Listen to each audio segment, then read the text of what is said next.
Buenos días. Estaba esperando que tiraran por lo menos el himno nacional ahí, pero hoy es el día de la fundación de la Trinitaria, 187 años, 1838. Los 9 primeros trinitarios, Juan Pablo Duarte, Juan Isidro Pérez, en la casa de su mamá, ahí fue que se firmó el acta. Pedro Alejandro Pina, Félix María Ruiz, José María Serra de Castro, Juan Alejandro Acosta, Felipe Alfau, Juan Nepomuceno Ravelo y Jacinto de la Concha.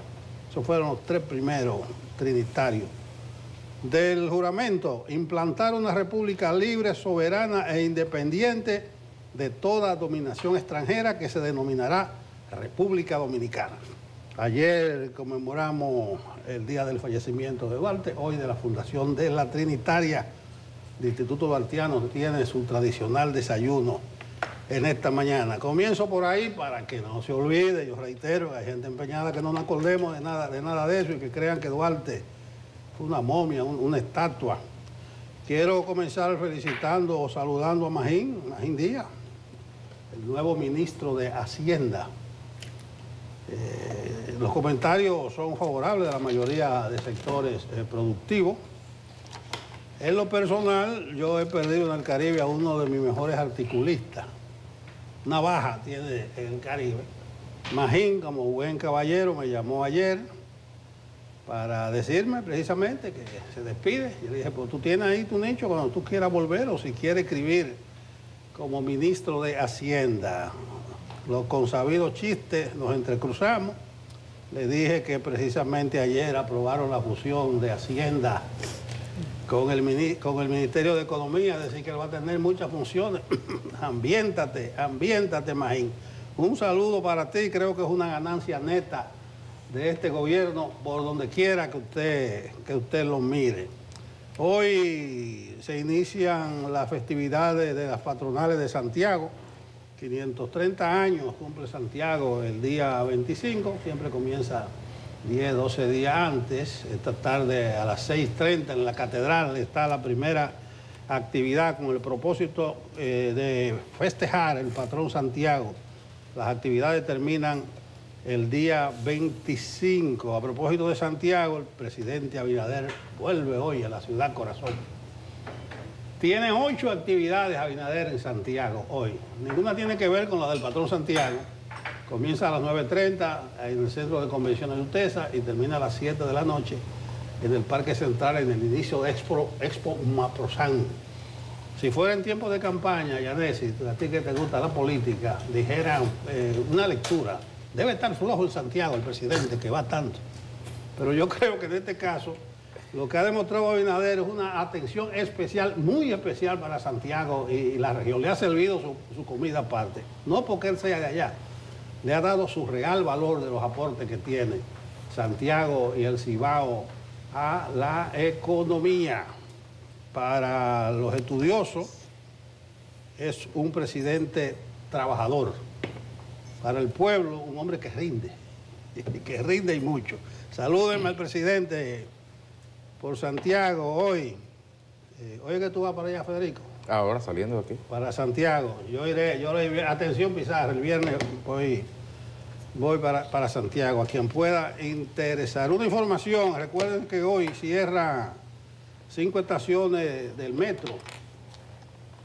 Desde hoy hasta el sábado, la estación Hermana Mirabal, Mamá Tingó, desde hoy hasta el sábado y sábado, domingo, la Peña Gómez y la Mamá Tingó de hoy al sábado. Y de sábado a domingo, la Hermana Mirabal y Mamá Tingó, lo que quiere decir que la Mamá Tingó estará cerrada desde hoy hasta el domingo. No alegue nadie ignorancia porque realmente eso se ha anunciado. Aquí tuvo un subdirector de Lopre hace par de días y detalló, eso es para la mejoría de ustedes en Santo Domingo Norte, allá, Villamella, le vamos a instalar vagones grandes, bien grandes para que no viajen tan apretujados. Buenos días, Yanesi Espinal Núñez. Buenos días, don Nelson Rodríguez, Yulisa, Federico. A todos ustedes, gracias a Dios, primero por la oportunidad de este nuevo amanecer y de poder iniciar la jornada del día junto a ustedes, que nos sintonizan desde sus hogares a través del canal 37, pero también lo pueden hacer desde otras plataformas, a través de YouTube, Instagram, X y cdn.com.do. Así que gracias por el privilegio de su sintonía. La Sociedad Secreta La Trinitaria en solo 6 años logró la independencia. Oigan qué misión. A propósito de que se habla de organizaciones políticas exitosas en poco tiempo, que no es un asunto de que se pueda hacer de la noche a la mañana, que los partidos necesitan muchísimo tiempo. Fíjense cómo este grupo, reducido grupo de hombres pudo constituir la Sociedad Secreta La Trinitaria y en las peores circunstancias lograr un objetivo tan grande. Pero había fe, era un proyecto de fe y eso hace la diferencia. Las exequias al doctor Fello Suberví, que ustedes saben que murió ayer, continúa hoy el velatorio en la funeraria Blandino de la avenida Abraham Lincoln, pero para mañana, por su condición de exdiputado, será llevado a la Cámara de Diputados. Luego de ahí va al Palacio Municipal en un homenaje que le hará el ayuntamiento, la alcaldía del Distrito Nacional. También sus restos van a recibir honores en la Casa Nacional del PRD y en la Casa Nacional del PRM. Fello siempre desarrolló toda su vida política en el PRD, pero por un espacio muy breve estuvo en el PRM, fue de los fundadores del PRM, pero al momento de su muerte era dirigente del PRD.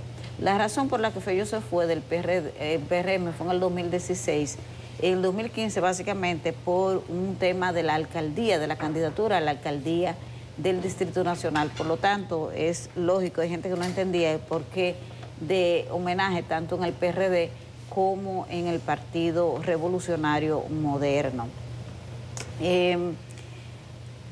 Ayer el Partido Fuerza del Pueblo, con relación a estas preocupaciones que siguen sobre las intenciones de mutilar, según se ha dicho, una parte del Jardín Botánico, el titular de la Secretaría de Medio Ambiente y Recursos Naturales, que fue también, creo que ministro de Medio Ambiente durante los gobiernos, algunos de los gobiernos del PLD, Paino Abreu, informó que ese partido va a someter un proyecto de ley para declarar área protegida al Jardín Botánico en condición de Parque Nacional. Yo no sé si legalmente es viable, si se puede, si se trata de una propuesta para montarse en la ola, pero eso va por ahí. Dicen que a través de sus legisladores van a hacer una propuesta en el Congreso Nacional que sería viable desde su perspectiva. Vamos a ver si legalmente eso tiene asidero y si concita el apoyo de las comunidades como el Instituto de Ciencias de la Universidad Autónoma de Santo Domingo y otros. Pero el diputado Omar Fernández sí le pidió explicación el senador Omar Fernández, gracias Federico, sí le pidió explicación al Ministerio de Obras Públicas y al Ministerio de Medio Ambiente de cuál es el alcance de este proyecto que ha generado tanta preocupación.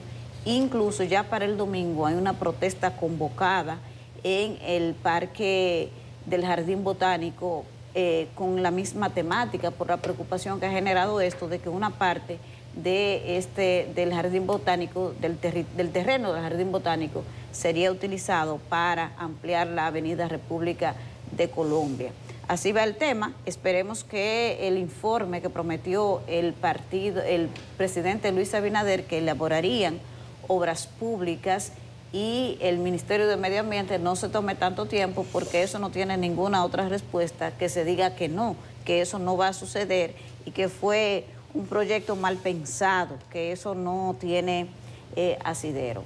Lo de Jochi Vicente, la renuncia de Jochi Vicente y la designación de Magín Díaz en el Ministerio de Hacienda, me pareció extraño como esa avalancha de felicitaciones de las dos cosas.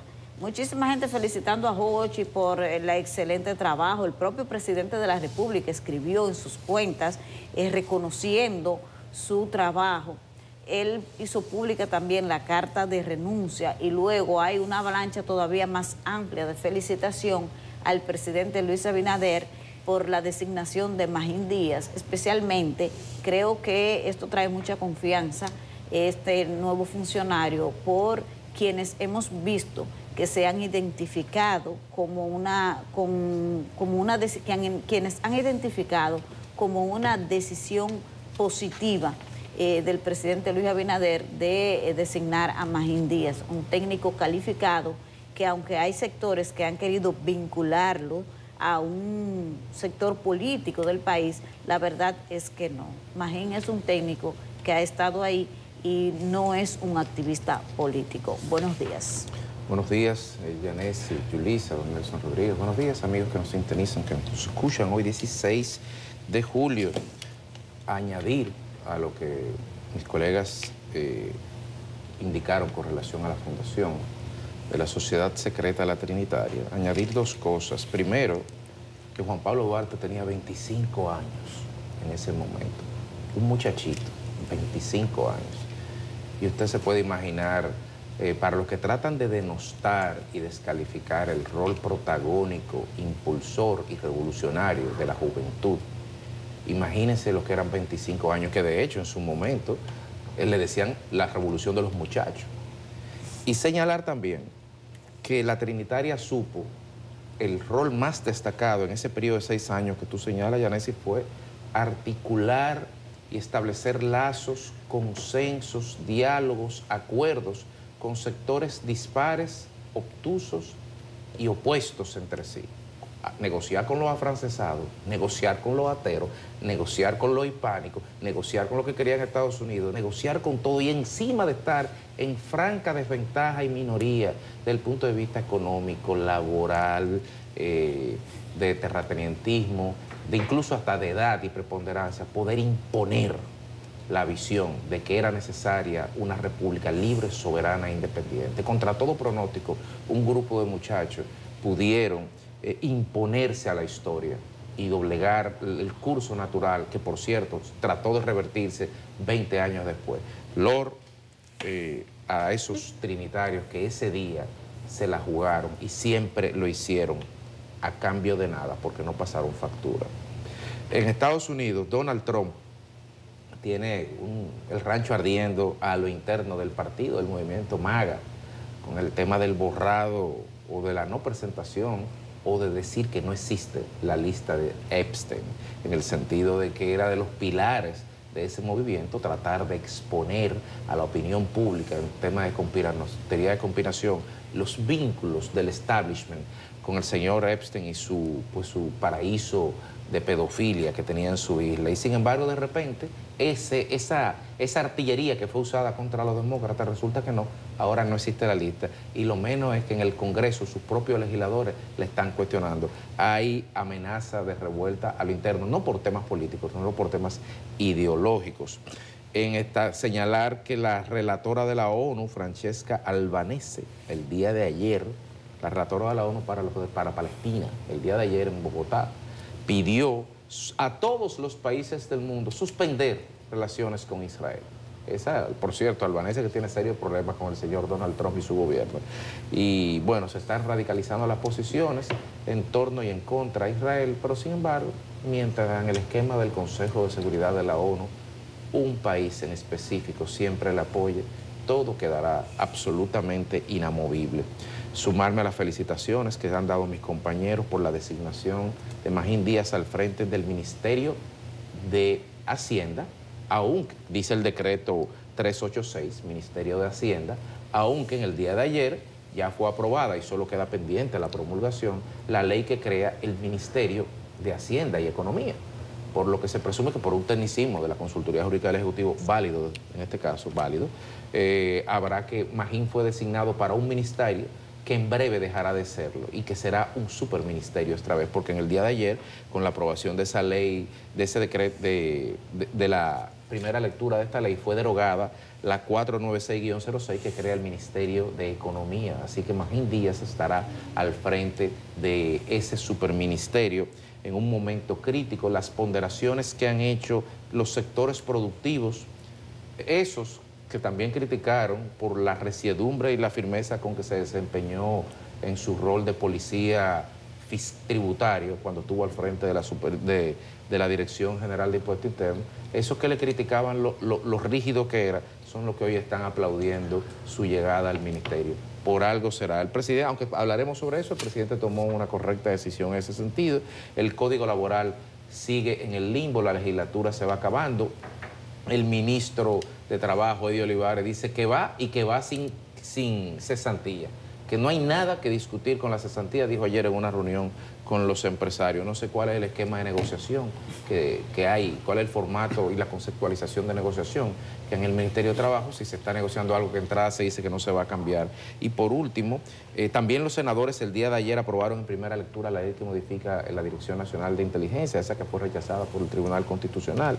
Y por último, el Ministerio de Medio Ambiente, sumándome a lo que dice Yanesi, en el día de ayer promulgó la resolución 046-25, en la cual autoriza a que los hoteleros puedan ellos per se intervenir en las zonas afectadas por sargazo sin ningún tipo de permisología sobre la base del aspecto de emergencia. Estamos hablando de más de 5 millones de toneladas de sargazo que se esperan lo que queda de año, que, rectificando un dato que di hace unos días, no son 700 libras, no, nos tocan a 100 libras de sargazo por persona. Así que esta resolución permitirá que los hoteles puedan hacer frente a esta amenaza inminente que tienen para el desempeño del turismo de playa en la República Dominicana. Buenos días. Buenos días, compañeros. 722. Solamente agregarle a lo que ustedes han dicho del Día de la Trinitaria, que la edad que tenían estos jóvenes de la Sociedad Secreta, liderada por Juan Pablo Duarte en 1838, que iba entre los 20, 24, 25 años hasta 19. Habían miembros en la Sociedad Secreta La Trinitaria de 18 y 19 años.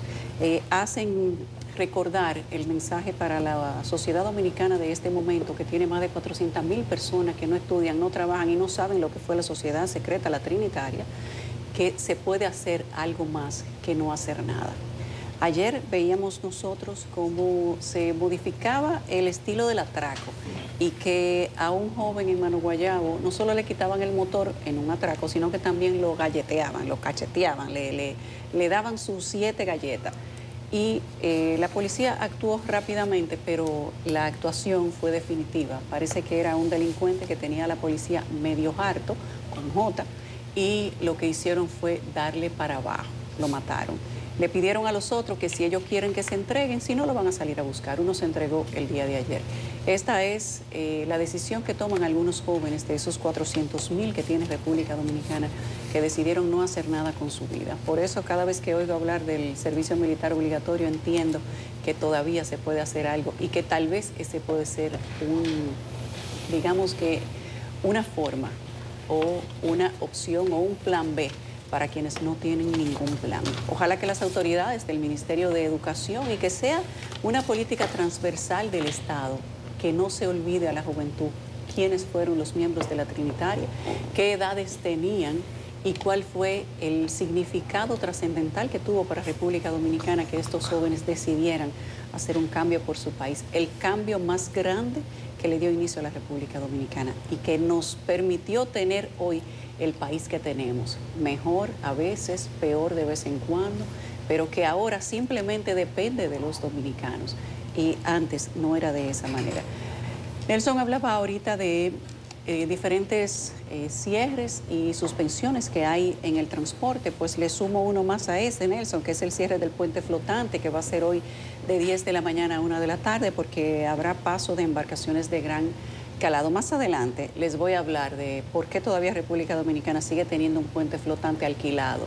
Ese puente flotante que ustedes ven ahí no es de nosotros, no nos pertenece, está alquilado a personas que corresponden a empresas vinculadas a sectores políticos, pero que con todo lo que se les ha pagado hemos podido construir 10 puentes, pero se ha decidido mirar para otro lado y seguimos levantando el puentecito y cerrándolo cada vez que se puede, y ahí lágrimas sobre cadáver, pagando por un puente que ha debido ser permanente. Además de eso, ayer entraron otros giros a la izquierda desde diferentes avenidas del país. Entren en la página del Intran, que hay varios nuevos giros que entraron en vigencia el día de ayer y aunque nos está dando un poquito de dolor de cabeza y mucha gente no le encuentra todavía el sentido, vamos a esperar que pase el plazo que ellos han dado de prueba para decidir si realmente ha sumado o no ha sumado los cambios que han hecho las autoridades de tránsito. Desde hoy, como decía Nelson, se cierra el tramo de Villamella y la ONSA va a suplir el servicio para quienes nos están preguntando en redes sociales que cuál va a ser la alternativa.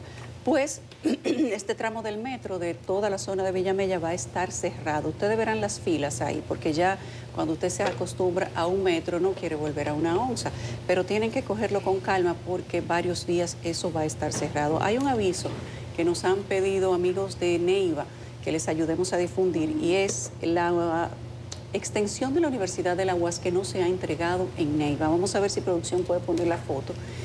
Dicen ellos que están pasados de tiempo con la entrega, que están cansados de que los muchachos estén dando tumbos en esa parte de la zona sur del país y que si no le entregan la extensión de la UAS, simplemente se van a sentar afuera y van a empezar a dar clases para que a los constructores les dé vergüenza. Ojalá que tengan vergüenza para que puedan sentirla primero y que las autoridades puedan encontrar la manera de que les entreguen el recinto universitario a los muchachos de Neiva para ver qué podemos hacer. Ayer se aprobó en primera lectura la ley del DNI, todavía le falta un proceso, sin embargo, se los comento para que ustedes vean cómo cosas que en su momento llegaron a ser sumamente álgidas, luego de una que otra correccioncita y digamos que una nueva presencia en el Congreso, pues llegan a ser cosas normales. Lo que antes era una lucha a muerte, hoy está pasando de una manera tranquila, siendo necesaria, por supuesto, porque aquí el DNI debe tener un reglamento, un marco reglamentario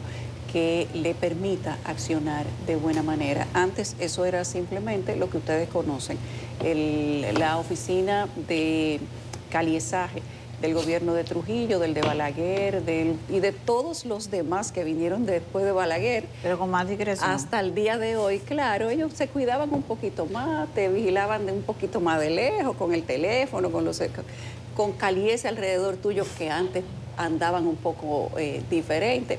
Caliezajes igualmente, porque no hay una ley marco que las regule y esto es lo que se pretende conseguir con la aprobación de esta ley que ayer pasó en primera lectura, lo mismo que la ley que fusiona a Hacienda con Economía, como mencionaba Federico. Veremos si esto resulta y si ojalá sea bueno para el país. Ayer decía Celso Marrancini, don Celso Marrancini, a quien le tenemos mucho cariño aquí, de vez en cuando él como que se detona y dice una cantidad de cosas que uno quisiera decirle, pero dígalo completo, don Celso, no nos deje el cuento por la mitad. Y ayer decía, bueno, Edesur vendía la energía por debajo de lo que la compraba.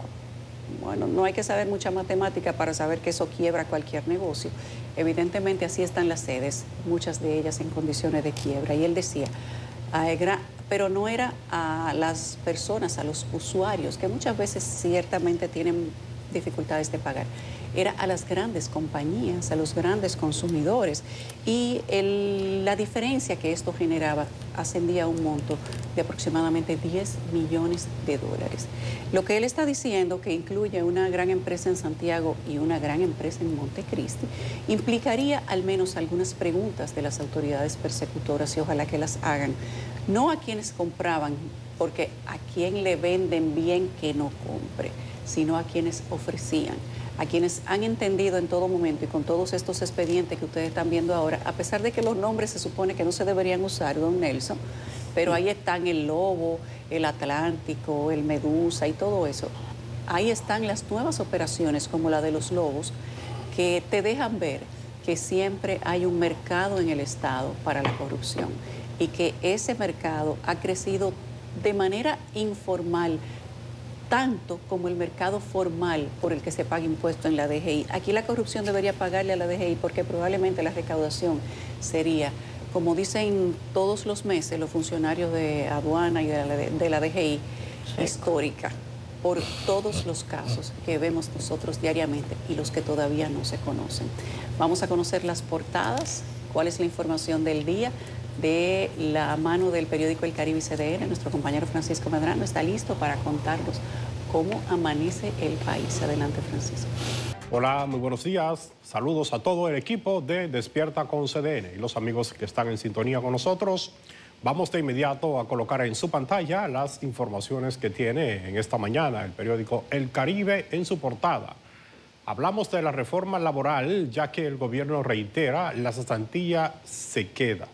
Y está previsto conocer el código laboral mañana jueves. En la portada de hoy también se reseña la satisfacción de algunos sectores con el nombramiento de Magín Díaz como ministro de Hacienda. Damos continuidad a otra nota sobre la seguridad social, ya que aseguran trampas en ese sector podrían drenar fondos del sistema. Y cerramos este recorrido con una nota internacional, ya que el Caribe reseña en su primera plana las graves inundaciones ocurridas en Nueva York durante la jornada del lunes y del martes. Vamos ahora a la contraportada con noticias del mundo de los deportes. Hablemos del béisbol de las Grandes Ligas y del Juego de Estrellas que ocurrió anoche y donde la Liga Nacional conquistó su definición de jonrones o por definición de jonrones tras empatar en 9 entradas. Y ahora les invitamos que accedan a nuestro portal digital www.cdn.com.do. Aquí usted puede conocer otras importantes informaciones como esta de la Operación Lobo. Sepa el porqué. Luego de 7 horas de audiencia, el Ministerio Público solicitó arresto domiciliario para 5 acusados. Esto fue tras la admisión de la culpabilidad. En otra nota que usted podrá conocer es que al menos 3 senadores del PRM compiten por la presidencia del Senado. Y cerramos con una convocatoria a una cadena humana en el Jardín Botánico en defensa de las áreas verdes. Así que entren a nuestro portal, accedan al www.cdn.com.do para que puedan tener detalles ampliados de todas estas informaciones. Además, les invitamos que adquieran una edición impresa del periódico El Caribe. Es todo de nuestra parte. Continuamos con más en Despierta. Ahora me enteré que Jim está de vacaciones, que yo estoy Como Jim Suriel, no Nelson. ejerciendo este rol. Ya tengo que ponerme serio. La clave del boletín de hoy, esa es la clave: temperaturas calurosas y polvo del Sahara en suspensión en nuestra atmósfera. Eso de suspensión es que está ahí, parado, estacionario, no va adelante. Polvo del Sahara, ni modo. Dice meteorología, o como se llama ahora, una onda tropical localizada sobre el territorio nacional estará generando algunos nublados en horas de la mañana que dejarán chubascos pasajeros sobre localidades pertenecientes a las provincias La Altagracia, El Ceibo, Samaná y Barahona. En la tarde se espera que estas condiciones se combinen con aquellas asociadas al ciclo diurno, generando incrementos de la nubosidad acompañados de algunos aguaceros y tronadas aisladas hasta las primeras horas de la noche, en especial sobre las provincias Atomayor, Monteplata, Sánchez Ramírez, San Cristóbal, Azua, San Juan, Elías Piña y Dajabón. Mañana jueves, otra onda se estará acercando a nuestro territorio, por tanto se mantendrán algunas condiciones favorables para que se presenten aguaceros aislados y posibles tronadas en la madrugada, especialmente hacia poblados del noreste y Valle del Cibao, que disminuirán en horas de la mañana. Sin embargo, mañana jueves, después del mediodía, debido a los efectos asociados al ciclo diurno, ocurrirán otros incrementos de la nubosidad que dejarán aguaceros aislados y posibles tronadas en poblados de El Ceibo, Atomayor, Monteplata, Sánchez Ramírez, San Cristóbal, Azua, San Juan, Elías Piña, Dajabón y el Gran Santo Domingo. Hasta aquí el parte meteorológico, con un día de temperaturas calurosas y polvo del Sahara en suspensión en nuestra atmósfera. A la pausa. 7:40 minutos, estamos de vuelta en Despierta con CDN, gracias. Un saludo para Catherine Hernández, donde quiera que se encuentre, disfrutando de unas merecidas vacaciones. Mientras tanto, nosotros vamos a leer ahora, porque ella no está aquí, los comentarios de ustedes en Facebook Live. Héctor Franco. Ay, pero hace varios días que yo no veía a Héctor Franco, se me pasó. Buenos días, mi observatorio de la comunidad de Bano el Bueno. Ay, mi gente, hola, por allá. Mucho calor nos trae cada año y la incomodidad y efectos negativos del sargazo. Feliz miércoles para ti también, gracias. Sí, ese sargazo es un tema, pero leyó Federico una resolución del Ministerio de Medio Ambiente con relación a una autorización que se hace a los hoteles para que puedan gestionar este problema como lo consideren. Jacqueline Pérez, buenos días, Dios les bendiga, muchas bendiciones para todos ustedes desde Atomayor. Gracias, la gente del este, señor, tempranito. Delio Samuel Mamolejo, buenos días para ti. Miguel Leonardo Rodríguez Sánchez, hola, muy buenos días. Secundo con gran vehemencia a estos próceres con su juventud y osadía, que decidieron con su osadía darnos un nombre, República Dominicana Libre. Se refiere a quienes fundaron la sociedad secreta La Trinitaria, un día como hoy del 1838. Jocelyn Martínez Yanés, y Dios le bendiga, muy buenos días para todos allá, un fuerte abrazo, y de aquí también te abrazamos. Gracias por ese cálido saludo. Monchi Hiraldo, buenos días, staff de comunicadores de Despierta con CDN, Yulisa, Catherine Hernández, Nelson, muchísimas bendiciones desde Navarrete. Fran Pérez Mota, 255 lunes tiene Abinader como presidente, déjame ir con cuidado por si acaso, y toda la semana anterior en Interior y Policía la delincuencia baja. No le creo. Con tantas veces que baja, no tendrá que estar en 8.2. Tiene sentido sí esa reflexión, pero bueno. Entonces, dices Francisco Marte, Yulisa, esas reuniones con los ex mandatarios no era solo para hablar de haitianos, ya se ven los frutos en Magín Díaz. Porque sea se sigan reuniendo entonces. El jurado. Sigan reuniéndose entonces, porque esa yo creo que puede funcionar. Sea usted el jurado, bueno, así concluimos sus... Si van a poner un eficiente por cada ineficiente que el gobierno decide cambiar, entonces vamos arriba, porque lo que queremos es que el país funcione. Entonces los anteriores eran más eficientes que los que están. Muchos sí, muchos sí. Y muchos de ahora son más eficientes de lo que estaban antes, están mezclados. Pero si vamos a poner gente eficiente, no importa de dónde venga, porque sean técnicos, bueno, una prueba de ello es Valdés Albizu, se ha tirado todo el gobierno y está ahí. Así es. Mira, hay un televidente de calidad que contó todos los lunes. ¿Cuánto dice? 255. O sea, él se detuvo a contar los lunes. Eso se le pregunta ya. Buscó un almanaque. Uno le decía eso a Faride. Faride, ten cuidado, no siga bajando, va a llegar a cero. A menos Todos cero. los lunes. No, lo que pasa es que a veces ellos lo dan por provincia y por eso los números varían y bajan mucho en una semana y otros suben. Me dice un televidente, Yanesi, que te sienta bien ese moradito. Muchas gracias. Me escribe ahí Saludos con su, para mi gente me escribe con su zurrapa ese. Y el pantalón ¿Tiene su tira ropa? amarillo. O sea, que hay una combinación. Quiere, como que quiere El ser. pantalón tira amarillo. Es crema, pero tira amarillo. Señores, son colores, están ahí en la paleta. Como mi celular. Mira, esa De color, no, es de color que ella. de color. Vamos, No, vamos, ese es el trabajen. contrato, pero bueno. Trabajen. Que la En la realidad es que el mañana- presidente no todo el mundo lo está ayudando. ¿Quién era que Esa decía? es la Los realidad. periódicos tienen que ser leíbles en la mañana, los programas tienen que ser digeribles en la mañana. Mira, a propósito de la licencia, un segundito nada más, Federico. Ahora que subieron el seguro de ley, dice que apenas un 30% de los más de 6 millones de vehículos tienen seguro. ¿Tienen seguro? Es decir, son que, muchos. es decir, cada más de 4 millones. Me imagino que ahí hay 3 millones y pico de No, motoristas. pero la mejor noticia es... Sin seguro. Oye, Pero pero la motor. mejor es que los motoristas no tienen seguro y son 3 millones.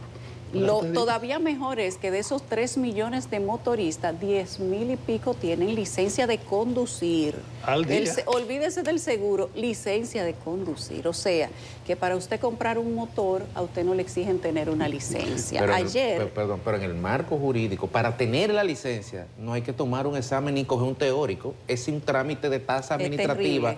Tomarse una foto y pagar. Entonces, no tenemos ni siquiera la licencia, cumple el rol de licenciar y demostrar fehacientemente que el que tiene la licencia tiene unos conocimientos. Miren, ayer estaba yo en la esquina, bajando por la López de Vega, en una de las esquinas, ahí donde en la Gustavo Mejía Ricard, donde no se puede doblar a la izquierda. Claro, los vehículos. Yo quiero que ustedes vean en manada cómo se iban los motoristas. Es una buena palabra, habían manada. 2 AMET. Sí, habían 2 DGCET en la esquina con el pie recostado de la pared y los motoristas le pasaban por el lado y se iban a la izquierda.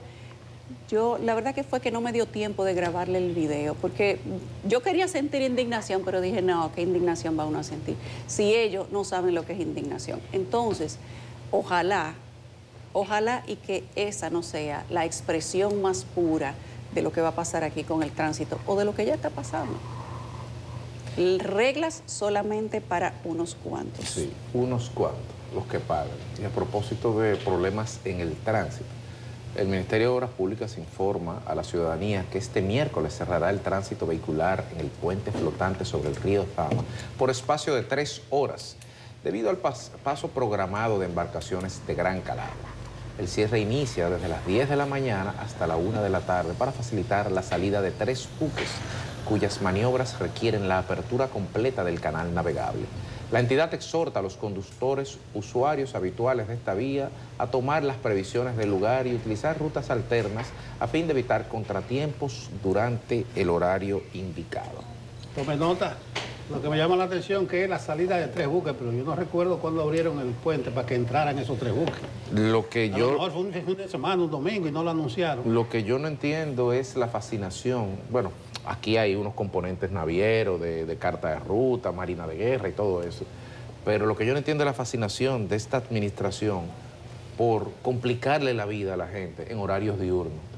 Porque digo yo que si ese es un horario pico, caramba, úsense otro horario para que esos barcos puedan, o los barcos nada más navegan de día. Pero quizás vamos a darle el beneficio de la duda, porque no le vamos a pedir que lo expliquen bien, porque pedirle a este gobierno que expliquen bien las cosas es un cuesta arriba. No le vamos a pedir que expliquen por qué los trabajos se hacen de día y por qué el bacheo se hace de día y por qué la obra pública se hacen de día y ahora por qué de 10 de la mañana a 1 de la tarde nos quedamos sin un puente. Y eso no puede pasar de 2 a 5 de la mañana, pero bueno. Sí, podría ser también después de las 11 de la noche. Yo escribí algo para el Caribe, lo publico un día de esto, que era divagando que estaba, sobre algo que tú decías ayer, Federico. Entonces escribí sobre el sentido común, que le falta a muchos de los funcionarios. Lo estaba pensando a propósito de los terrenos del botánico, lo estaba pensando a propósito de cuando SENASA suspendió el envío de medicamentos a domicilio. Después me enteré que es una buena medida, que ellos lo que querían era mayor seguridad, transparencia, perfeccionar el sistema, pero a nadie se le antojó decir, vamos a explicar eso. El mismo giro a la izquierda, todavía hoy nadie ha explicado cuál es la virtud de eso, que probablemente la tenga. Entonces, hace falta sentido común para tomar la cosa. Bueno, Antonio Gramsci, yo lo mencioné, hablaba del buen sentido. Además del sentido común, el buen sentido que hay que tener. Yo vi un programa, Yulisa, de unos jóvenes graciosos, en un vivo, en una esquina, haciendo apuestas. ¿A qué se va? Los motoristas, efectivamente. Mira, delante de la vez. Es decir, que si no vale la ley ni los giros a la izquierda para los motoristas, ¿qué sentido tiene? El primero que se va ahí, cuando se quite el uniforme y esté en la noche andando, va a ser el propio Amay. No, pero miren, cuando nosotros venimos para acá, nos toca, varios de nosotros, tomar el elevado de la Kennedy, 5 o 6 de la mañana. Cuando uno viene para acá, quienes acompañan a uno sin querer son AMET, gente con uniforme del ejército, no sé si lo son o si no lo son, y con uniforme de policía por el elevado y otros por el túnel. En su motor, tranquilo, y cuidado si usted le toca bocina o algo, porque son gente que andan con su pistola donde se vea y encaramado en su elevado.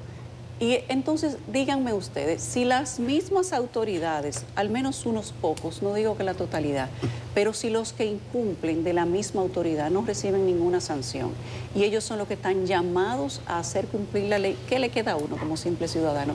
Hay días que uno no está por salvar la patria, hay días que sí, que uno quiere irse al golpe con cualquiera, pero no todos los días uno tiene eso. Una sola persona no va a salvar el país. Entonces, se necesita conciencia ciudadana y ojalá que la clase de moral y cívica la extiendan al tema del tránsito y se dé también en las escuelas. Bueno, orientación. Ojalá. Yo estaba en estos días en López de Vega, tenía que doblar a la Más Enrique, a la izquierda, pero está prohibido. Entonces tuve que dar la vuelta del Toro para caer de frente en la Más Enrique. Y a esa hora no había ni un carro. Yo dije, a lo mejor ese giro a la izquierda prohibido debió ser en determinada hora. Pero que yo dije, yo estoy ahí, yo puedo, mira, ahí yo puedo doblar a la izquierda. La vuelta del Toro. Sí. ¿Entiendes? Para volver y caer en esa misma esquina.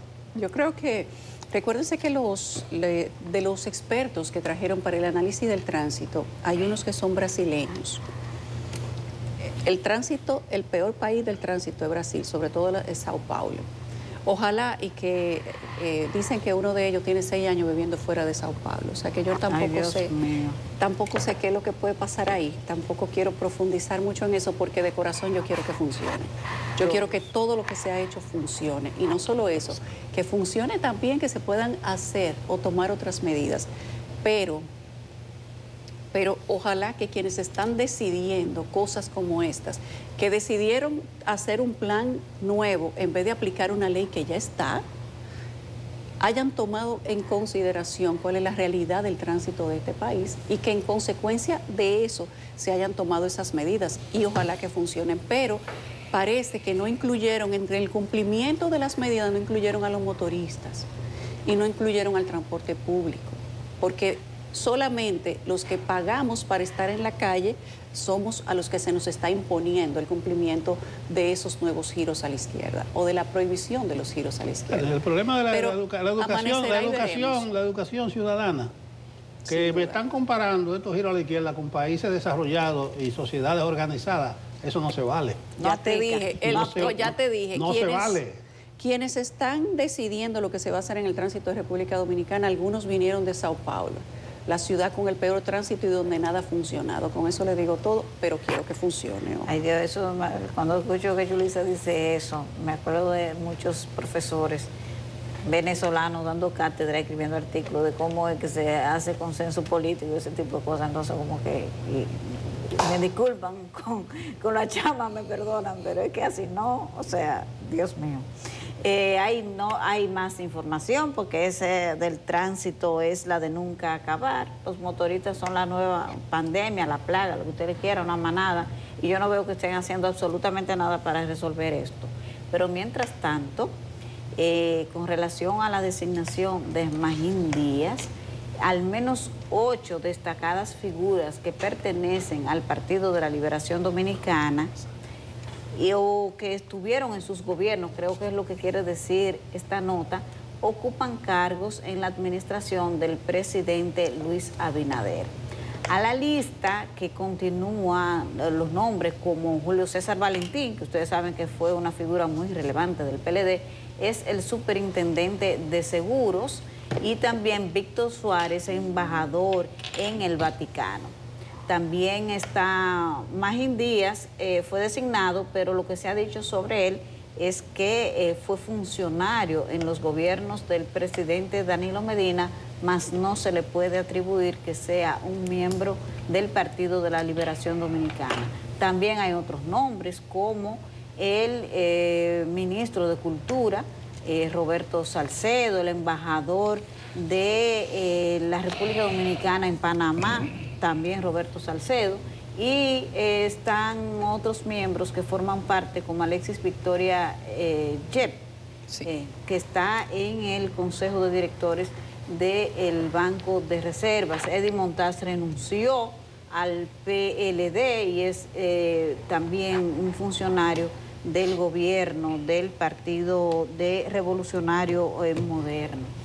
Pero esto no es un tema que a mí me parezca extraño, ha salido a relucir esto siempre ha pasado.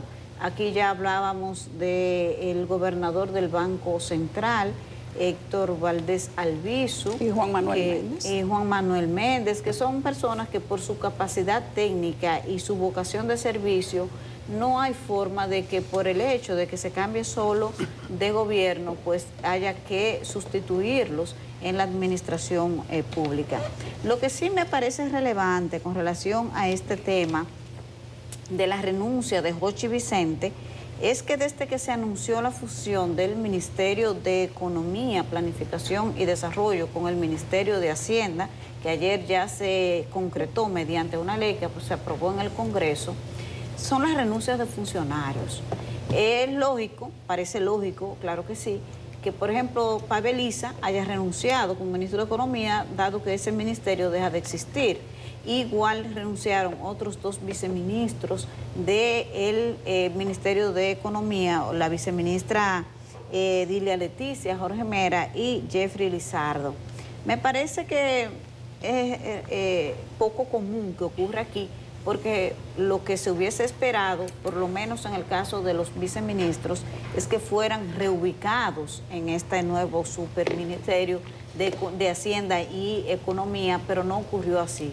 Pero también hubo otra renuncia, que fue la de la directora de Estadística, Miosotis Rivas.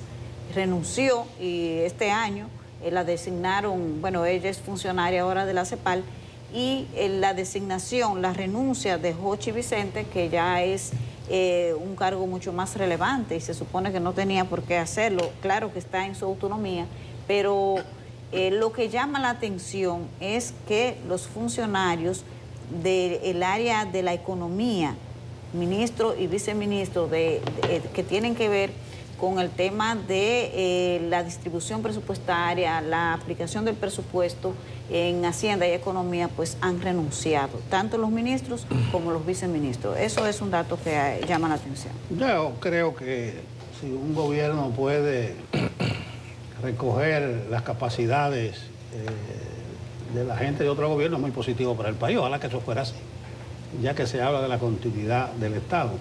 No es el caso de Magín, pero lo que sucede con muchos de esos nombres que tú mencionaste, no es que el gobierno haya captado capacidades de gente que estuvo con el PLD, es el transfugismo. Independientemente incluso de que tengas capacidad para un cargo, no voy a mencionar ninguno de los nombres, tú saltas de un partido a otro. Y si es el partido oficial del gobierno, ese es como un imán, ese es el que más jala. Pero no es malo que las capacidades de que dispone el país. Hay muchas capacidades académicas y gente que no son políticos que no se meten a los gobiernos precisamente porque se desnaturaliza y pierden parte de ellos de su encanto. Pero no es malo. Ojalá aparezcan 2 o 3 Magín Díaz, no voy a mencionar nombres, hay mucho Magín por ahí, que el gobierno, que ha demostrado impericia en algunas áreas clave, pudiera aprovechar. E incluso el mismo aprovechamiento de las capacidades que tiene otro partido para hacer consultas sobre determinados temas. Si usted fue ministro o secretario de tal dependencia, eso, aquí lo vimos con Chanel. Chanel, ¿a ti te han hablado? No, nadie me ha dicho nada. Y Chanel fue una pieza clave en Senasa. Debieron dejarlo en Senasa. Bueno, ojo. Ojo. Oye, eso Él mucho pedir. en el Servicio que se Nacional fajaron en la de Salud. campaña. Nosotros no venimos aquí a hablar Y lo que se fajaron, van a dejar Chanel ahí. pavadas. Deberían dejar las mejores personas que de manera probada han hecho las mejores operaciones con lo que tiene el Estado. El gobierno en este momento tiene instituciones que no están funcionando bien, servicios que se han ido de cabeza, y eso ha sucedido con los cambios. Ya 4 años ha sido suficiente para pagar la impericia de muchos funcionarios que no han podido mantener el nivel de servicio de muchas instituciones. Y las que no son de servicios enfrentan grandes desafíos también. Otros, sin embargo, por el contrario, funcionan muy bien y son eficientes funcionarios. Y hay muchos ejemplos para poner. Pero los que no son eficientes tienen muchos ejemplos también.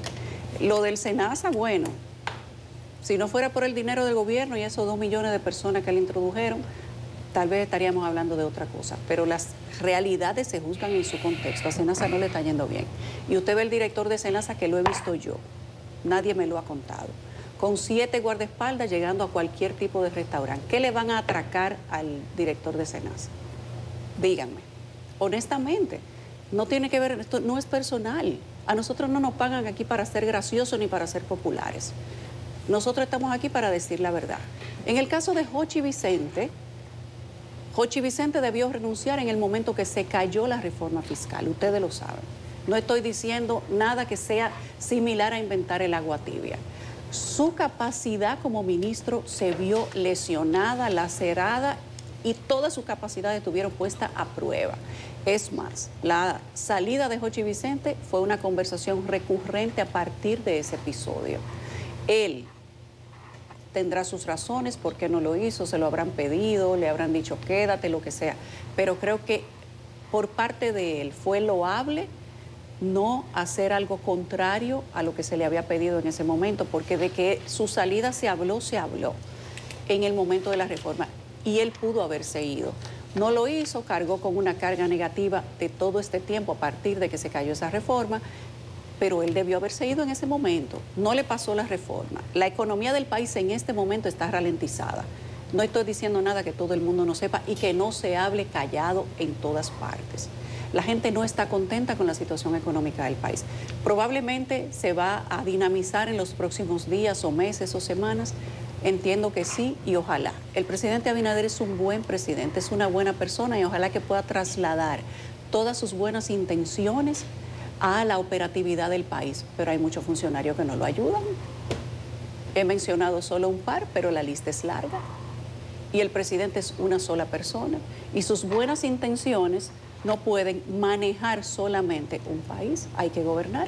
Él tiene que hacerse acompañar de lo mejor, de lo que él entienda que lo puede hacer materializar esas intenciones que tiene. Le dio 4 años, no 5, a todas las personas que ya estaban. Usted no funcionó, el presidente tiene toda la intención de cambiarlo y no me estoy refiriendo a Jochi Vicente en este caso porque él renunció. Y desde antes había manifestado sus intenciones, es la información que tengo, de salir. Debió irse antes, eso lo sostengo, debió irse antes. Por un tema personal, capacidades, digamos que hasta imagen personal, porque Jochi Vicente va a pasar a la historia no como uno de los mejores ministros de Hacienda, lo siento. Ahora, el presidente tiene todo el derecho de traer a quien él quiera, de un gobierno anterior, de un país extranjero, de una sociedad civil, lo que él quiera. Quien él entienda que lo puede hacer cumplir las metas estratégicas que tiene para este país. Si no lo tiene en los funcionarios que están, pero no es que él puede, es que presidente, por favor, remenee la mata, haga un cambio estructural en este gobierno, porque aquí hay muchas cosas que no están funcionando y la gente en la calle no tiene dinero. Esa es la realidad. A nosotros no nos pagan aquí para ser populares. Ojalá traiga no a Magín, no. Ojalá se busque medio PLD, medio Fuerza del Pueblo, medio balaguerismo y todo el que pueda hacerlo bien lo traiga. Y si en Estados Unidos él consigue 2 o 3 técnicos buenos que vengan a resolver unos cuantos problemitas, ojalá que lo traiga también. Porque los que están funcionando aquí, la 3/4 parte no funcionan. Bueno, el problema es de naturaleza musical, porque al final de cuentas se trata de lo que se tocaba con guitarra, ahora tener que tocarlo con violín. De que el partido de gobierno en la oposición le dio la espalda al gran desafío de la República Dominicana, que es separar lo que es ser un servidor público de lo que es el clientelismo tradicional. Entonces, en este país hay servidores públicos y hemos creado una cultura, y este partido lo hizo en la oposición, de denostar a personas estrictamente técnicas y estrictamente competentes por el simplemente hecho de que están cobrando en el gobierno. No, están cobrando. Porque si usted es técnico de presa y estudió técnico de presa, ¿dónde usted cree que usted va a trabajar? ¿En qué empresa? En una presa. ¿Y de quiénes son las presas? Del Estado. Entonces usted va a ser un servidor público, por poner ese ejemplo. Pero lo que está pasando ahora no lo podemos mezclar con el tema político de que si es Valentín, que si es Roberto Salcedo, que si es Víctor Suárez. Eso es político, eso es, para no decir transfugismo, eso es una reacomodación de las placas tectónicas del poder que se está dando. Que pasó con el PLD cuando se chupó y se tragó al Partido Reformista. Y está pasando ahora. Y pasará después, porque esa es la dinámica. Ahora, eso es político. ¿Y los servidores públicos? Tenemos este caso de Magín Díaz. Si quieren denotarlo, lo pueden denotar. Yo pudiera decir que quien lo nombró fue Hipólito en el año 2000 y que antes no estaba nombrado. Usted me puede decir que fue tránsfuga y se fue con el PLD. No, no se trata de eso, porque Valdealbizu está ahí desde el 1994. Desde el 94, 2 años antes de que llegara Leonel en el 96. Y luego Carlos Morales, no como político, tuvo en Cancillería. Y Liceló Marte de Barrio y Saladín, que tuvo en la nómina de diferentes gobiernos también, sirviendo al Estado Dominicano, venga quien venga. Claro, si asumimos que los cargos son para los compañeros, porque lo importante no es dar resultados, sino cumplirle a los compañeros, pues entonces vamos a tener estos lodos. Yo creo que es un momento de separar lo que es el servicio público de lo que es el clientelismo natural, que no es clientelismo, es política. Y en el caso de la especie, la designación de este señor se circunscribe a un nombramiento puramente técnico, porque así lo reconocen las personas que fueron adversadas por él de la Dirección General de Impuestos Internos. Adversadas en el sentido de que le cobraba lo que tenían que pagar, quizá un poco más con los recargos. Pero la realidad es que ojalá el presidente siga en la línea de dignificar y priorizar los componentes técnicos en los lugares donde tienen que haber técnicos. Donde hayan políticos, ponga políticos. Pero lo que es técnico, lo que es servicio, lo que es gestión, no tenga miedo, señor presidente, y siga en la línea de priorizar la capacidad técnica por encima de cualquier otra consideración, porque al final a usted lo van a medir con resultados y la gente lo que quiere es que le resuelvan sus problemas. Mira, el asunto, vamos a la pausa, pero el asunto es tan grave que no solamente es transfugismo, están también los pactos políticos. Se hacen pactos que tienen amarrado de antemano un cargo, no voy a mencionar, pero están también los acuerdos internos a nivel de los partidos. No voy a mencionar tiempo. Abinader tenía un gabinete para su primer gobierno y tuvo que hacer reacomodos internos, incluso días antes de las elecciones, para que los números le dieran. No voy a mencionar nombres, si la gente hace mente, dice, pero fulano era que iba para tal puesto y pusieron a fulano por un acuerdo interno de los partidos. También eso daña lo que ustedes muy bien han comentado de las capacidades que debe resumir un gobierno. A eso de a cada quien según su capacidad, Federico, parece que fue un efluvio tuyo. Nada más te faltó decir de cada quien según su necesidad. El marxismo no me dejó. Bueno, vamos a la pausa. De pulso, nadie está echando pulso. El ministro de Trabajo reiteró que se hace necesaria la aprobación del Código Laboral. Dijo que los encuentros que se han estado realizando deberán de ser favorables para la mejora del proyecto. La paz social que tenemos tiene como una base importantísima, fundamental, la paz laboral. La reforma al Código es una reforma de consenso y una ratificación de ese tripartismo.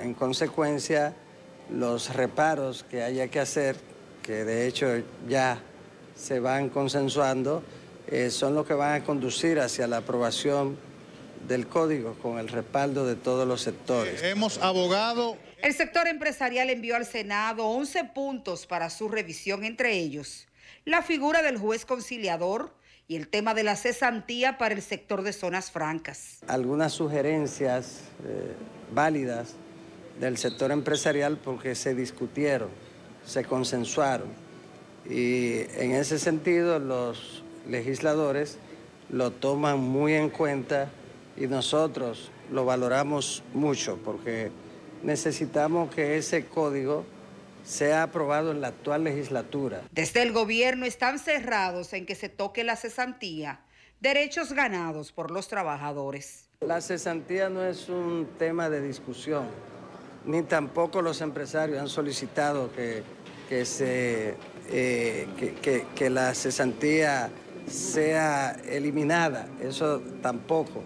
Los legisladores están dispuestos en trabajar en una legislatura extraordinaria, si es necesario para dar salida a la reforma. Yo pienso que si hay que extenderla, nosotros estaríamos de acuerdo con eso, pues la población no espera más por la aprobación del código y hemos trabajado en comisiones durante largo tiempo en esta legislatura para que ese código sea aprobado. Empieza la legislatura en febrero y ahora andan atareados porque improvisan, todo lo dejan para última hora como yo no diría como el buen dominicano, sino como el buen improvisador. Haríamos cualquier acción, estamos de acuerdo a cualquier acción tendente a generar las condiciones de producir las legislaturas y normas que el país necesita en pro del desarrollo de la sociedad dominicana. Nosotros, si tenemos que quedarnos aquí, nos quedamos trabajando a la espera de la aprobación de esos proyectos. Todos reconocen la importancia de que se escuchen los reclamos del CONET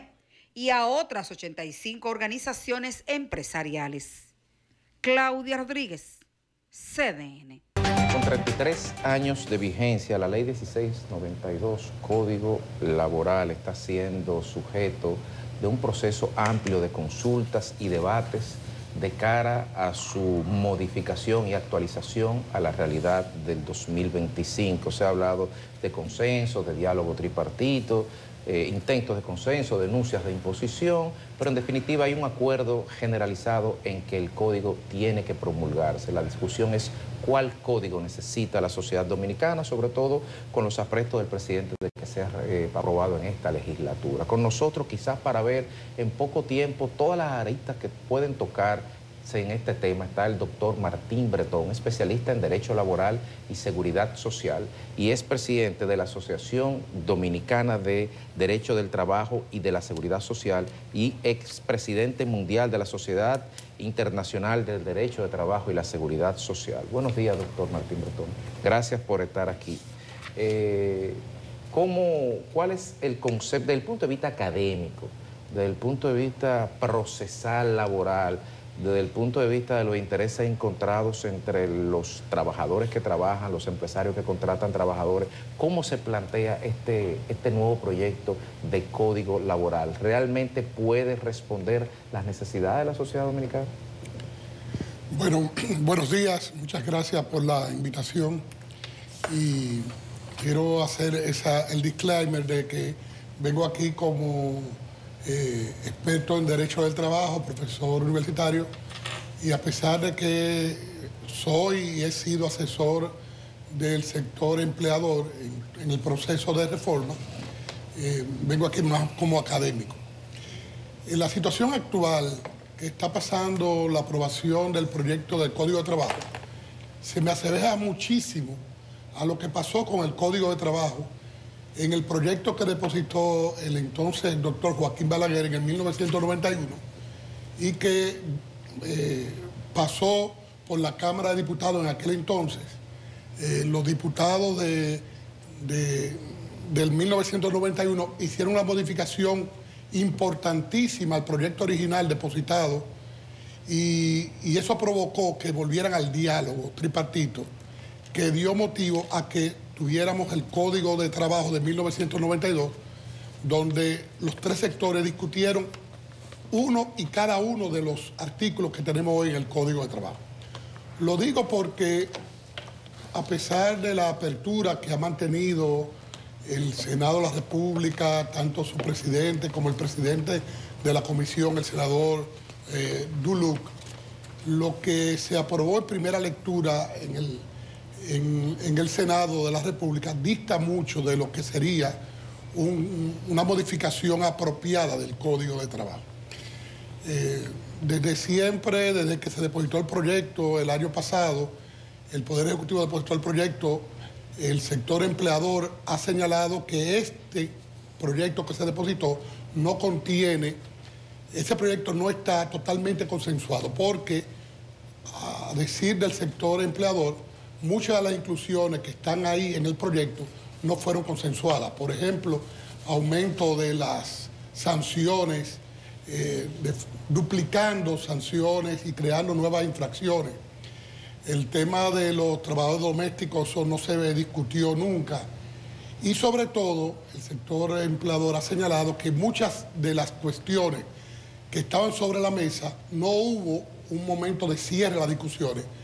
Está el tema de la cesantía, pero también colateralmente hay algunos aspectos que no se discutieron, que estuvieron planteadas y que ameritaba que los sectores se sentaran para tener una discusión de cierre que no lo hubo. Señor Bretón, el sector empresarial luego de revisar el informe que se convirtió en ley de primera lectura, encontraron 32 artículos que varió el Congreso sin siquiera darle la información al sector empleador en lo que se supone que fue un acuerdo de 3 partes. Dentro de esos artículos o dentro de esos puntos que se variaron está digamos que la afección a zonas francas, que usted debe conocer bien el proyecto, liquidar en zonas francas cuando no son empresas que declaran en República Dominicana. La eliminación del juez conciliador, y dicen las mismas autoridades que eso no va tampoco. Le van a ver qué vuelta le buscan, pero eso no va. Y además, establecer una liquidación cuando las personas se pensionan. No solamente estás pensionando a un empleado, sino que además tienes que liquidarlo. Y ese por mencionar 3, pero hay 32. ¿Cómo se puede tomar por parte de las autoridades, inclusive por parte de los legisladores que fueron los que articularon el proyecto que se aprobó en primera lectura, esta acción dejando excluido al sector que es el empleador, el que contrata, el que paga, el que mantiene activa la economía? Sí. Si se aprueba el proyecto tal como está, sería lamentable. Tú acabas de mencionar 3 aspectos, pero hay un aspecto que no lo has mencionado que es más grave aún. En el proyecto se contiene un acuerdo que hubo de reducir el depósito para poder apelar una sentencia y suspender la sentencia de primer grado. Se acordó rebajar del duplo a una condenación simple del contenido de la sentencia. Y la forma de suspenderlo era automática, más bien automática. ¿Por qué? Porque se estableció en el procedimiento que el juez de primer grado dijera cuál es el monto que hay que depositar y el empresario simplemente tomaba la sentencia de primer grado, buscaba el dinero, lo depositaba en cualquier institución financiera y lo notificaba y estaba suspendido.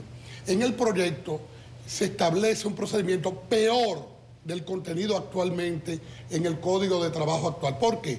Porque en el Código actual lo que se establece es que hay una sentencia, el empleador tiene que ir ante un juez presidente y el juez presidente de manera administrativa decide en qué banco hay que depositarlo, el empleador toma ese auto que dicta el juez en Cámara Administrativa, en Cámara de Consejo, y va al banco y notifica al trabajador y se suspende.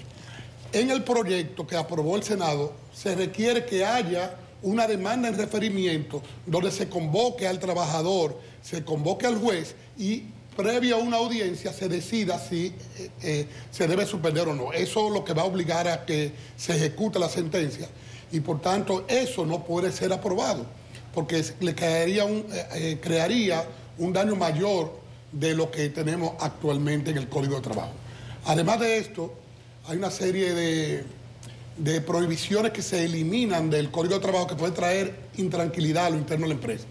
Por ejemplo, desde el año 51 está prohibido a los trabajadores hacer colectas en el lugar de trabajo, hacer propagandas religiosas, hacer propagandas políticas. Esas 3 cosas fueron eliminadas, 2 eliminadas. Es decir, se puede hacer colecta según ese proyecto porque se eliminó esa prohibición. Se puede hacer colecta en el lugar de trabajo, se puede hacer campañas religiosas en el lugar de trabajo y la campaña política ellos pusieron siempre y cuando no interfiera de manera fehaciente. Una cosa que en la práctica, por tanto, esto obliga. Y así hay otras más inclusiones que si no se hace los arreglos del lugar, crearía mucha perturbación al mundo empresarial y al mundo laboral en sentido general.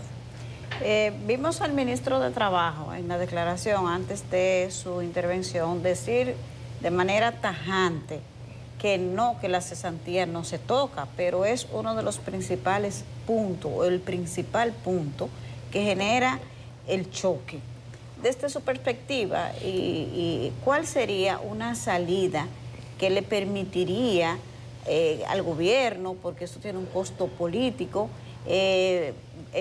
tener un punto, vamos a decir, de encuentro? ¿Cuál sería una solución, una salida a eso que no perjudique al trabajador, pero que de alguna manera deje satisfecho al sector empresarial?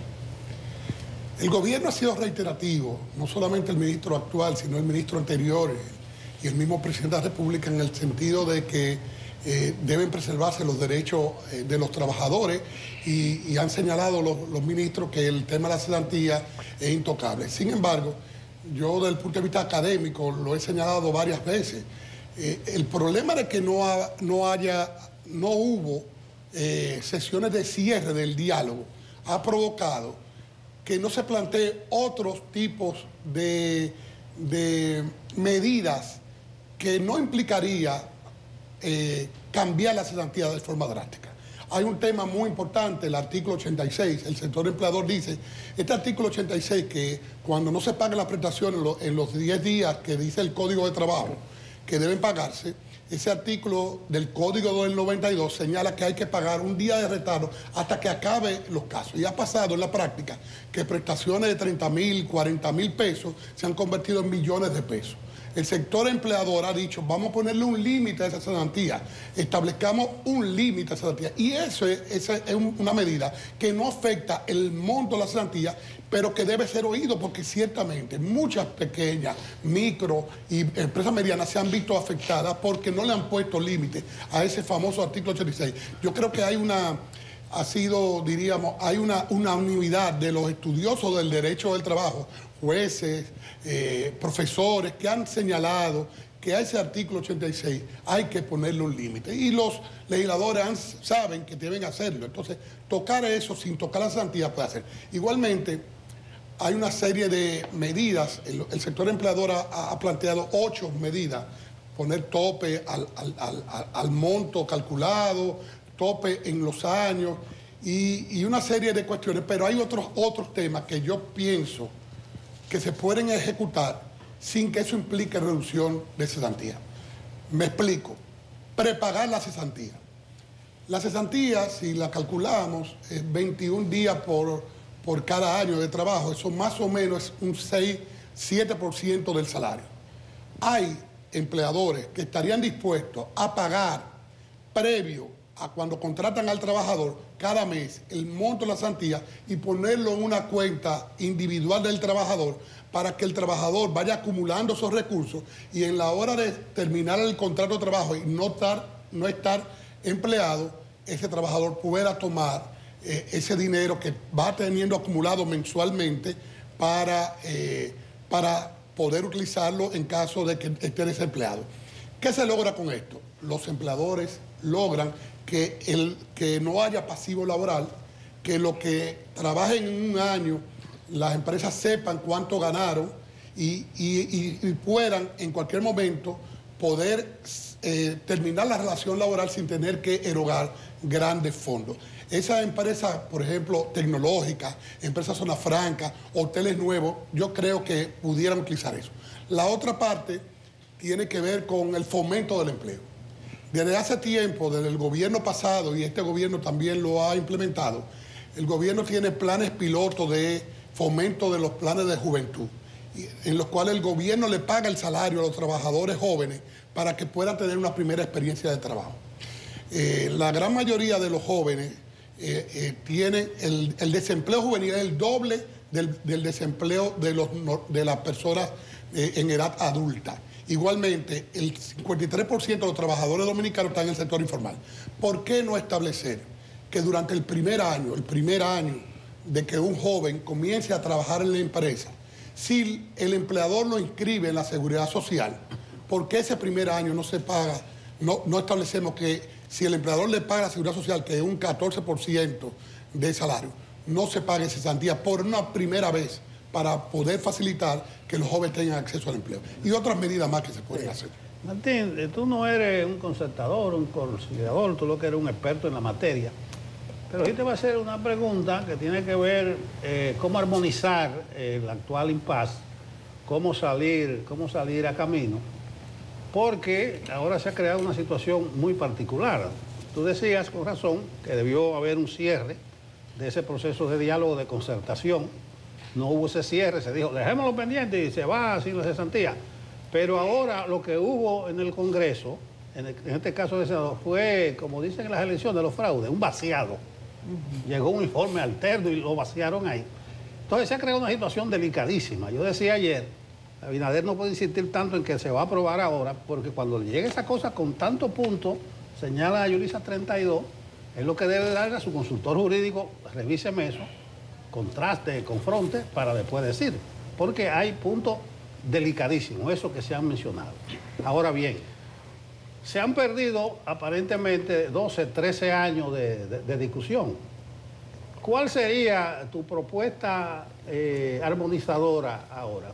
La más lógica es, bueno, que no se apruebe y que sigamos discutiendo, pero es lo mismo que ha ocurrido durante casi 25 años con el Código Penal.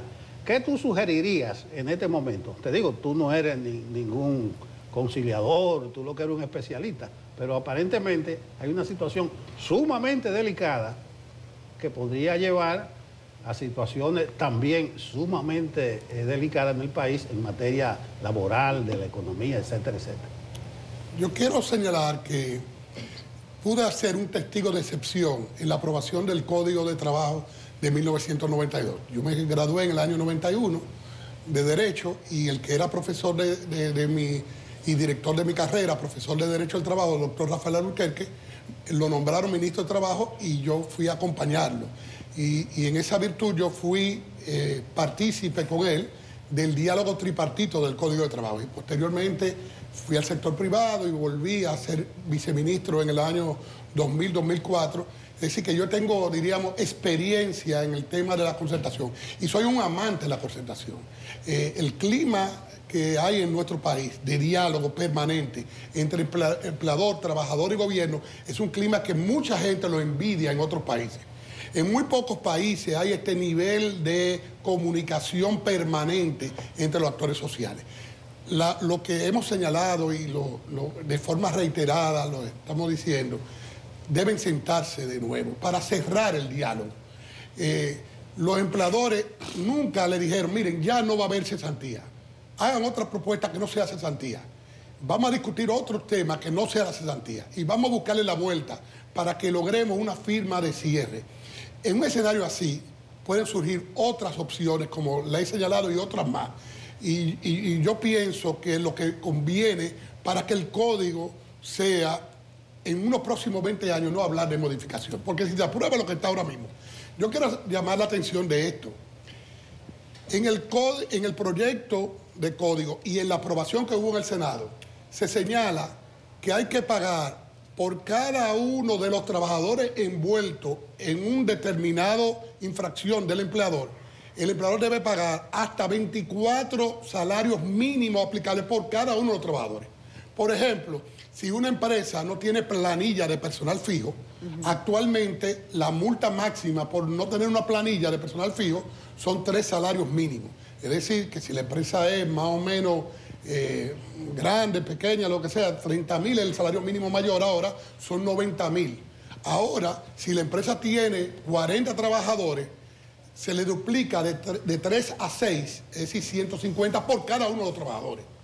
Eso es un despropósito y no es una realidad.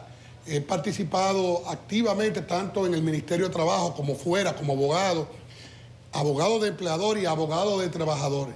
Y no hay una necesidad de aumentar las multas como está recogido en el proyecto.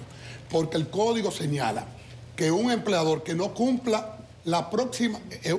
normalmente las faltas en el Código de Trabajo son reiterativas. Si tú no estás pagando el salario, viene un inspector, te levanta una infracción.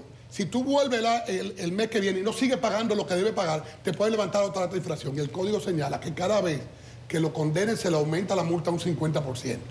Entonces hay formas de poder llevar a cualquier empleador a cumplir. Y la experiencia que hemos tenido en 2 etapas que hemos estado en el Ministerio de Trabajo es que cuando el Ministerio de Trabajo quiere hacer cumplir las normas, lo puede lograr con lo que está ahora en el Código de Trabajo y no tener que ampliar como está haciendo en el proyecto y en la modificación aprobada en el Senado. A raíz de la presentación del proyecto con el anterior ministro de Trabajo, Luis Miguel de Camps, en Palacio, con el presidente, a raíz de un cierto rifirrafe con el sector empresarial que decía que lo de la cesantía no estaba todavía acordado. Y para los que estamos fuera parecería que la cesantía es el punto de quiebre de un sector frente al otro, pero ahora resulta, es una pregunta, ahora resulta que lo que los legisladores, los senadores, sobre la base de su iniciativa legislativa, que es privativa de ellos, no del diálogo tripartito, digamos que fueron más creativos de la cuenta, uno, y dos, con relación a los aspectos procesales, al ejercicio en los tribunales de lo que va a decir ese código que no sabemos qué va a hacer al final. ¿Cuáles son los tecnicismos procesales que se están poniendo? ¿Complica o facilita el ejercicio del derecho laboral, ya sea para defender intereses empresariales o sea para defender intereses de trabajadores? La reforma más importante que tiene el proyecto original depositado por el Poder Ejecutivo, la más importante fue la modificación de la parte de conciliación. Hay que hacer un llamado a decir que siempre ha habido juez conciliador, siempre ha habido juez conciliador. La diferencia que tenemos en ese proyecto que se aprobó de manera ahí hubo un consenso pleno entre trabajadores, empleadores y gobierno con respecto a la conciliación. ¿Qué se señaló?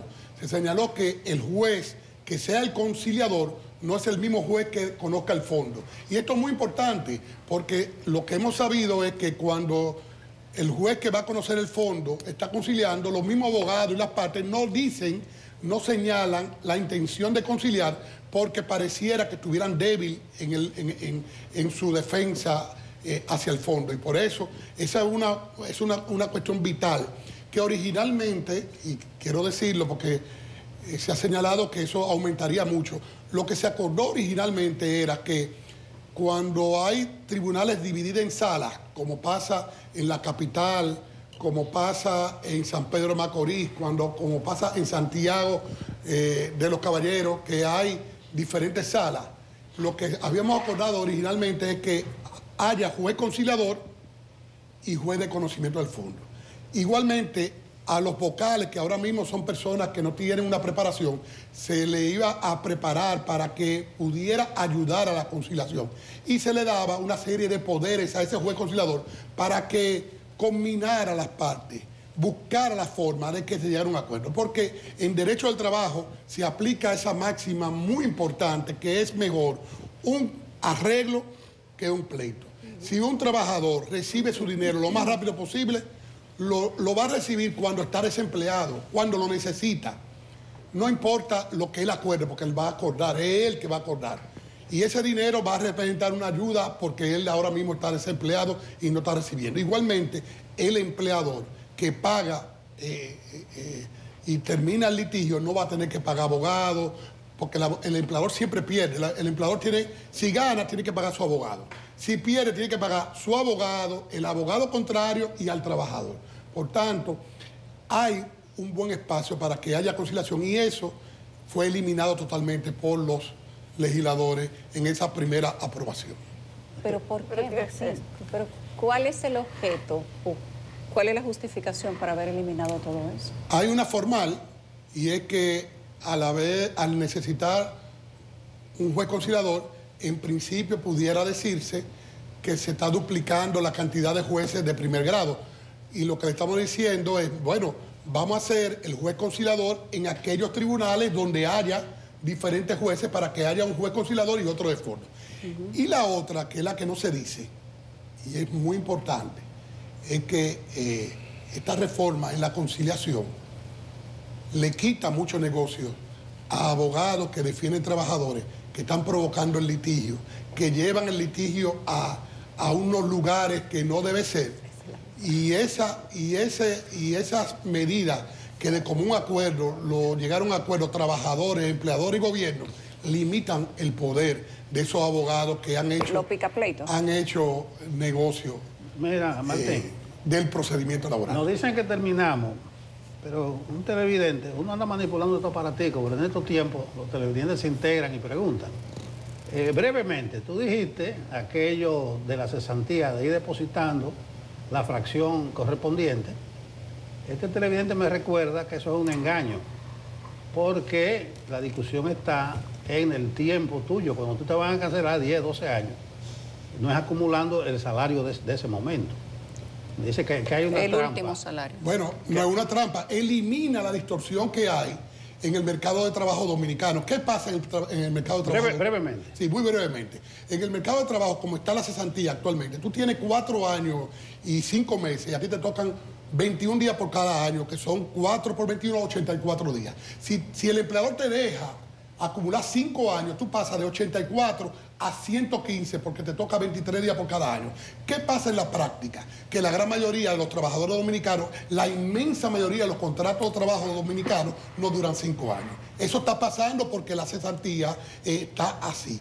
Igualmente, cuando un trabajador tiene la cesantía, cuando un trabajador tú le vas aumentando, por ejemplo, viene un periodista aquí en CDN, ingresa como un pasante y demuestra su capacidad, lo comienzan a incluir con un salario mínimo como periodista y va aumentando. El presentador, después se hace jefe de redacción. Cada vez que va aumentando, primero comenzó ganando el salario mínimo, después fue aumentando en la escala. ¿Qué provoca? Que al momento de liquidarlo por los 20 años, lo tienen que liquidar como si fuera director los 20 años y habiendo acumulado eso, a una gran empresa como CDN le crea una distorsión, pero a una pequeña empresa lo que motiva es que no aumente a nadie. ¿Qué pasa en la práctica? Ninguna pequeña empresa quiere aumentar los salarios más de lo necesario a los trabajadores, porque cuando le aumenta y le aumenta la escala a una persona, lo pasa de trabajador normal a supervisor y de supervisor a gerente, esos brincos representan un costo mayor. Con esto eliminamos eso y la empresa tiene la libertad de aumentarle, porque al trabajador yo lo voy a poner gerente y nada más le voy a cotizar del tiempo de gerente. No, yo entiendo eso. La cesantía está como en la guardia, los años de servicio. Ahí es que está la diferencia. Lo que pasa es que... Terminamos, Martín. Sí, yo creo, para terminar, el mercado de trabajo ha cambiado. Originalmente uno entraba en una empresa y creía que iba a durar toda la vida. Ahora mismo los jóvenes no tienen esa intención de durar todo el tiempo. Y el mercado de trabajo en el mundo entero, podamos buscar cualquier país, los profesores, los grandes profesores de Derecho del Trabajo, Rafael Burquerque, Milton Ray Guevara, cuando estudiaron en Europa en los años 70 y 60, no había pago de cesantía, simplemente se reinstalaban los trabajadores. Lo último a acabar. Sí. Ahora, una empresa en dificultad, en Francia, en España, es mucho más barato sacar a un trabajador que en República Dominicana. Sí, yo sé. En Zona Franca recontratan o recontrataban cada año. Bueno, gracias Martín. Tenemos que hacer una pausa y esta discusión del Código Laboral parece que no va a terminar ni el día de hoy, ni mañana, ni la semana que viene. Así que vamos a seguir hablando de esto. Las redadas migratorias de la administración de Donald Trump paralizan el comercio en Los Ángeles, pues muchos temen salir a la calle. Sí ha venido y sí ha espantado bastante a la gente, no viene al negocio. Entonces por eso mismo pues nos está afectando a todos, económicamente a todos, negocios, todos los negocios nos está afectando. No hay suficiente venta, seguimos así, vamos a este país está yendo a la quiebra completamente. Las redadas en California ya dejan un fallecido. El viernes informó que un trabajador agrícola de una plantación legal de cannabis murió tras resultar herido en una de las redadas al caer de un tejado de 10 metros.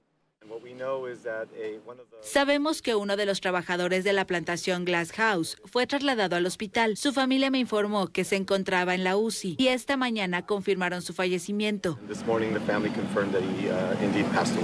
En las redadas a campos agrícolas, los agentes federales detuvieron a unos 200 extranjeros en situación irregular y denunciaron que más de 500 manifestantes intentaron interrumpir las operaciones, dañaron sus vehículos y un agitador efectuó disparos contra los agentes antes de huir. La presidenta mexicana, Claudia Sheinbaum, ha dicho que las redadas no son beneficiosas. Estas redadas son muy injustas, pero además van a dañar mucho la economía de Estados Unidos. Los Ángeles tiene una predominante mano de obra latina, por lo que la ciudad se ha convertido en blanco de la ofensiva antiinmigración del gobierno de Donald Trump, con redadas en fábricas y otros puntos comerciales de la zona. Nuestras ventas en concreto han bajado un 80% y creo que nuestra salvación ahora mismo es que tenemos mucha entrega a domicilio y ese es el 20%. Y tenemos mucha entrega a domicilio porque muchos propietarios, muchos de nuestros vecinos tienen miedo de salir, así que se ven obligados a salir y venir a trabajar porque muchos de ellos viven al día. El Distrito de la Moda, en el corazón de Los Ángeles, es un vibrante barrio con infinidad de tiendas de ropa y accesorios, pero ahora sus aceras están vacías, incluso en este comienzo de verano, cuando los turistas abarrotan la ciudad californiana. Tienen miedo de entrar, pero si entran, lo hacen específicamente en una tienda específica, hacen lo que deben hacer y luego regresan a casa. Algunos comerciantes dicen que las ventas están peor que en la pandemia y cierran temprano o reducen su número de empleados debido a la caída en las ventas. Con un tercio de la población de origen extranjero y un estimado de cientos de miles de indocumentados, la embestida federal contra los inmigrantes enardeció a sus habitantes, que salieron a protestar a las calles el mes pasado. Pero la patrulla fronteriza de Estados Unidos ha pedido que se acostumbren, porque su presencia será normal. Bueno, hemos visto esta historia con el impacto de las políticas migratorias que tiene en los migrantes, la política migratoria del presidente Donald Trump. Cada miércoles nosotros tenemos nuestra experta en temas migratorios, Jennifer Meléndez, que siempre nos actualiza porque es de vértigo. Lo que pasa allí, cada día hay cosas nuevas y es importante la actualización con un nivel de profesionalidad al más alto nivel que siempre nos da Jennifer Meléndez. Buenos días, Jennifer. Hola, muy buenos días a todos ustedes allá en el estudio y a los televidentes. Y así es, correctamente todos los días tenemos noticias de impacto. Voy a empezar con la última noticia y es que en el día de ayer, pues la Junta Directiva de ICE se reunió y básicamente lo que establecieron en un memorándum es que las personas que son detenidas dentro de los Estados Unidos no tienen derecho a una fianza. Lo que quiere decir es que básicamente las personas pueden ser detenidas por un periodo de tiempo bastante prolongado y ya de por sí había una decisión en mayo que hablaba sobre las personas que eran capturadas en las fronteras que no tenían derecho a fianza, que esta decisión viene de la Junta de Apelación de lo que es la Junta Directiva de Migración. Obviamente todo esto está pendiente porque es muy reciente y ver que definitivamente lo que va a decir la Suprema Corte de Justicia y las Cortes Federales sobre estos puntos, mientras todo esto se desarrolla judicialmente, pues lamentablemente van a verse personas afectadas. Cuando salió esta noticia, muchos abogados que se encontraban en centros de detenciones comentaban que básicamente al parecer la política es el jugar al cansancio físico y emocional de la persona. Es o no te detenemos, luchas por tu caso, o te agotas tanto que decides marcharte. Básicamente eso es lo que se espera y que muchos jueces ya han manifestado que se sienten maniatados con todo lo que está sucediendo y lamentablemente, obviamente, los abogados también. Con relación a lo que es la tasa, que es otra noticia, que se incrementaron las tasas de visa de no migrantes, no solamente las visas de turistas, también hay una tasa que se llama la tasa de integridad. ¿Qué quiere decir esto? Básicamente es como que si tú vas a pagar esta tasa de integridad que cuesta $250 y vas a cumplir con lo que dice ese visado que se te otorgó. Y si cumples con lo que ese visado se te otorgó, se supone que esa tasa de integridad va a ser un reembolso, se le va a realizar un reembolso. ¿Cómo se va a realizar ese reembolso? No tenemos conocimiento. La lógica me dice que sería a través del método de pago utilizado por la persona. Lo que quiere decir esto es que si se sigue pagando la tasa de los 185 en caso de la visa de turista o de cualquier otro visado, más esta tasa de integridad.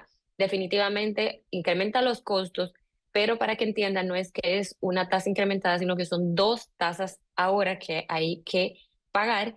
Y pues la última noticia, y lo estoy diciendo todo súper rápido por temas de tiempo, es que ya organizaciones de defensa de derechos humanos y también representantes acá de lo que es en la Cámara de Representantes de la Florida han asistido a lo que es este centro de detención que le llaman Alcatraz de Alligator y han manifestado que las condiciones son realmente infrahumanas, que ni siquiera se comparan con un centro de detención por razones criminales, donde hablan sobre que la comida en ocasiones incluso tienen gusanos, que los inodoros no funcionan todos, que a veces solamente uno está funcionando y que se estima que hay alrededor de 20 a 30 personas por celda, lo cual quiere decir que es un hacinamiento también. Entonces, definitivamente sí, parece ser que la política es el juego emocional de las personas. Me desespero tanto por las condiciones en que me encuentro que definitivamente pido salir, ser autodeportado. No sé si tienen un comentario allá en el estudio, pero definitivamente también van a decirles que si quieren contactarse conmigo y consultar algo, puede hacerlo siempre a través de Migración Sin Fronteras 305. Es lamentable las actualizaciones que les tengo que dar. Jennifer, pon en tu agenda la ley gran, única, hermosa, hermosísima de Trump, porque aquí en Dominicana se ha hablado casi solo del 1% a la remesa, pero estuve revisando y tiene muchos aspectos que a la postre podrían resultar positivos. Incluso yo mencionaba, adultos mayores recibirían un alivio fiscal temporal, bebés recibirían un fondo inicial del gobierno, padres $1,000. Sí, recibirán un crédito fiscal mayor por cada hijo. Alguien que compre un auto podría deducir los pagos de interés, etcétera, etcétera. Entonces sería bueno darle un mayor contexto, porque aquí en Dominicana nos hemos quedado casi solo con lo de la remesa. Es una exhortación. Mira, el Big Beautiful Act es muy extenso. Realmente en materia impositiva, en materia de lo que son el tema de las tarifas que se le colocan por la importación y exportación también tiene que ver con tema de la seguridad social, con temas de los seguros de salud y también con temas migratorios. Es bastante extensa. A nivel impositivo es muy bueno lo que se ha colocado con relación a esta parte. Básicamente los impuestos se reducen bastante a nivel de empleadores, de vehículos, no solamente de vehículos de importación o exportación, sino también el tema de que pueden hacerse declaraciones cuando compran estos vehículos de lujo, se puede hacer exenciones en los impuestos. Realmente sí tiene aspectos positivos, pero lo que me compete a mí en materia de migración, lamentablemente no le puedo decir que haya mucho de positivo, pero realmente sí, el Big Beautiful Act fue un paquete bastante extenso que sí cubre otros puntos que tienen que ver con las remesas de impuestos. O sea, sí usted tiene, señor Nelson, razón. La verdad, si usted desea, yo le podría hacer como que salirme un poco del contexto de migración y entonces explicarle ya y entrar un poquito más temprano, porque sí es bastante extenso el Big Beautiful Act. Bueno, muchísimas gracias a Jennifer Meléndez, que como cada miércoles nos trae las actualizaciones sobre las novedades de la política migratoria de los Estados Unidos. Gracias, Jennifer. Con Jennifer nos vamos. Hasta mañana. Hasta mañana. Las filas del metro en Villamella están difíciles, así es que tome las precauciones. Tenemos onza. Pero dice el director que el plan ha funcionado, o sea que, pero las filas son enormes. Tenga cuidado si usted tiene que tomar esa ruta. Tome las precauciones. Hasta mañana.